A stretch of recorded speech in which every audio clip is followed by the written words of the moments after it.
এবার কোর্টরুমে গিয়ে আমি কিন্তু তোমাকে ইন্টারোগেট করব।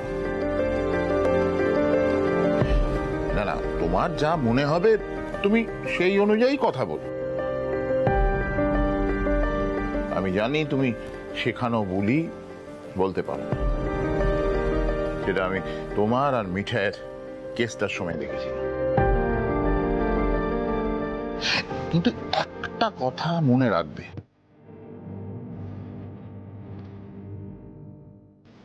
অমি আগরওয়ালের প্রতি তোমার যে ঘৃণা, সেটা যেন জজ সাহেবের সামনে কোন রকম ভাবে জোরদার হয়ে প্রকাশ না পায়, এটা কিন্তু কি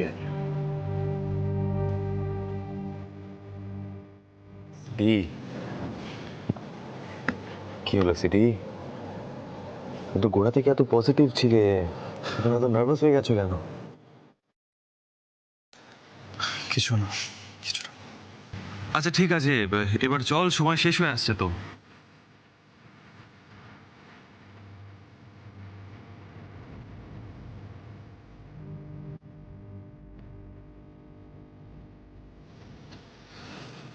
ভালো থেকো, সাবধানে থেকো।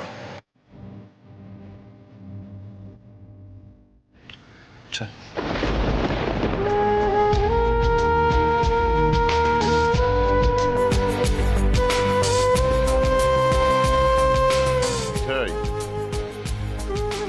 লক্কা পায়রা কিন্তু বেশ নার্ভাস হয়ে গেছে।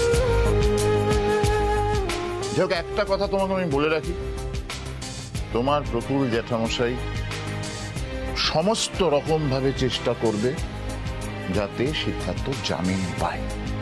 ওকে? তা আমি কোর্টরুমে যাচ্ছি, ঠিক আছে?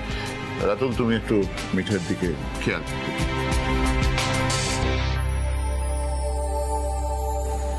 কি করবে মিঠাই? কোর্টরুমে যাবে?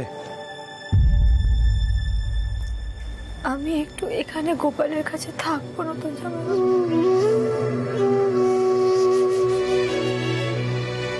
ঠিক আছে, থাকো, আমি বাইরে আছি।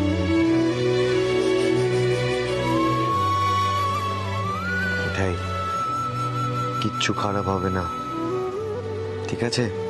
তোমার বিশ্বাসটা কিন্তু সবসময় উইনার হয়েছে। Don't lose your conviction Mithai. Crucial মোমেন্টে নিজের বিশ্বাসটাকে ছেড়ে দিও না, ওকে? শাবাশ।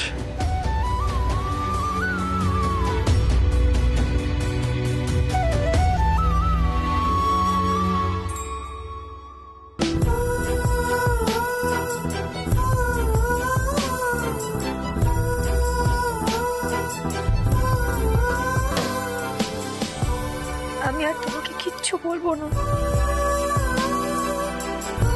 কারণ আমি জানি তুমি ঠিক সময় সারা দেবেই দেবে। জয় গোপাল, জয় গোপাল।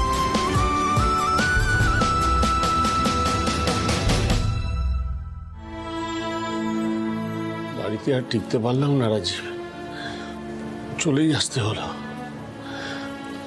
আচ্ছা, বিশ্বাসবাবুর সাথে কথা হয়েছে? জামিনের আশা কতখানি?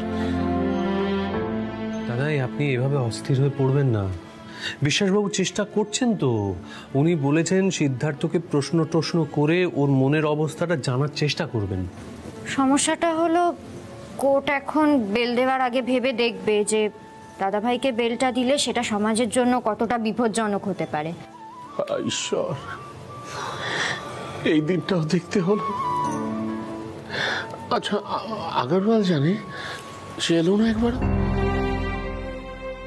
না, সিদ্ধার্থ বারণ করে দিয়েছে বিশ্বাসবাবুকে যাতে ওদের কোর্টে ডাকা না হয়। মানে ছেলের মৃত্যুর ব্যাপার তো। দাদুভাই কোথায়?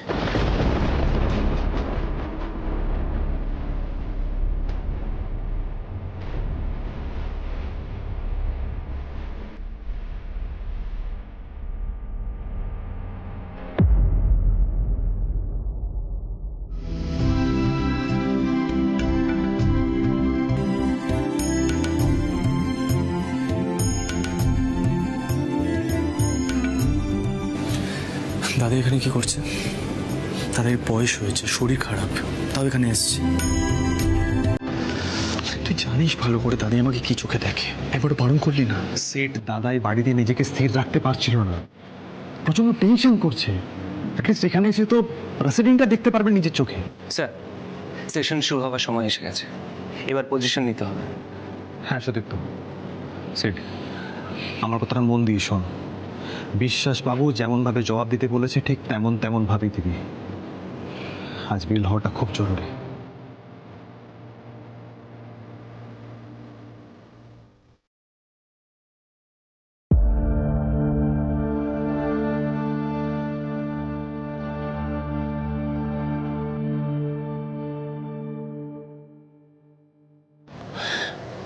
দাদু ভাই মুখটা একবার দেখো।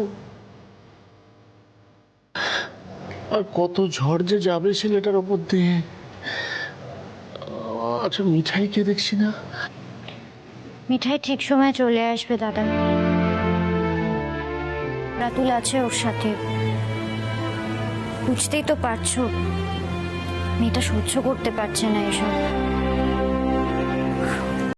ওর গোপালকে নিয়ে পাশে একটা চেম্বারে আছে, মানে রুদ্রদাই ব্যবস্থা করে দিয়েছে।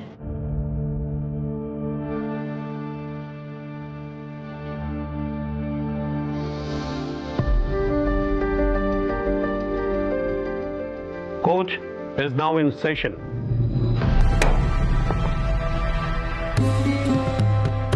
গোপাল, আজ কিন্তু তোমার পার্টনার সকলকে আদালতে প্রমিস করে এসেছে যে লাট সাহেবকে বাড়ি ফিরিয়ে নিয়ে যাবে। তোমার মনে আছে তো গোপাল? আমি কিন্তু জানি তুমি ঠিক কিছু একটা করবে। ও গোপাল, হচ্ছে ওকে একটু শক্ত করো না গোপাল, ওকে একটু শক্ত করো। না না, আমি কাঁদছি কেন? আমি আর কাঁদবো না, কারণ আমি জানি তুমি আছো। আরে আদালতে যা খুশি হোক গে, আমার দেখার দরকার নেই। আমি তো জানি তুমি ঠিক কিছু একটা করবে। যতক্ষণ না জামিন হচ্ছে গোপাল, আমি এভাবেই তোমার থেকে তাকিয়ে থাকবো গোপাল। আমি এভাবে তোমার থেকে তাকিয়ে থাকবো।